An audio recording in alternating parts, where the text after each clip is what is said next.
বিকলাঙ্গ যুব সমাজ দেখতে পারবেন। মস্তিষ্ক বিকৃত হয়ে গেছে এদের মোবাইল ফোন দিয়ে। মোবাইল ফোন, পর্নোগ্রাফি, মেয়েদের ফিতনা, হারাম অ্যাফেয়ার্স, মাদক, জুয়া, টিকটক, এই করতে করতে এদের মস্তিষ্কর সুস্থতা নষ্ট হয়ে গেছে। আল্লাহর কসম, আল্লাহর কসম করে বলছি, এরা সুস্থ না। একটা চিত্র খুব কমন দেখতে পারবেন, 10টা-20টা ছেলে গোল হয়ে বসে আছে ফোন নিয়ে, সবার মনোযোগ নিচের দিকে। ওয়ার্ল্ডে কি হচ্ছে, আসমানে কি হচ্ছে, জমিনে কি হচ্ছে, কোথায় মুসলিমদের উপর বোম পড়লো, কোনো ফিকিরই নাই ওর। আপনি মনে করেছেন যে এই যুব সমাজ আগামীতে দেশের হাল ধরবে? আমি হলফ করে বলতে পারি কোনোদিন দেশের উপকার করতে পারবো।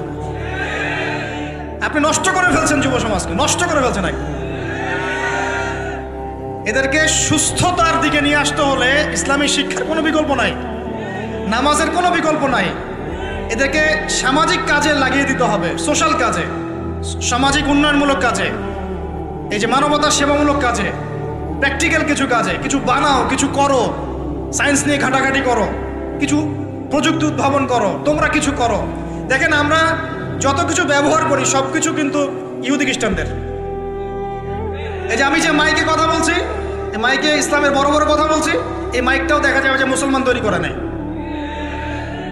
তাহলে এটা কি কাম্য ছিল?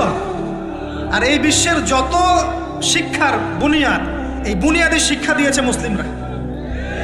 বিশ্বাস না করলে খালি আপনি 1200 বছর ইতিহাসটা পড়ে দেখেন।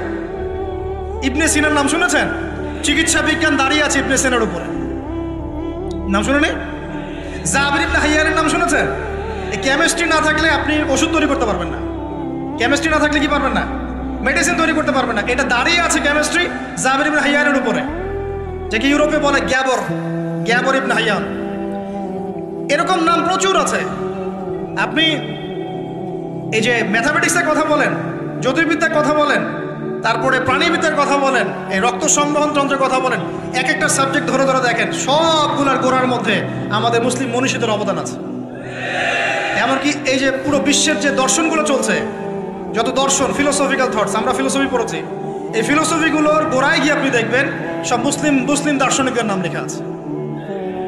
আমরা ইমাম গাজালির নাম জানি না, ইবনে রুশদের নাম জানি না। হ্যাঁ, আমরা অনেক কিছু জানি না। আসলে আমরা শেকড় ভুলে গেছি এখন।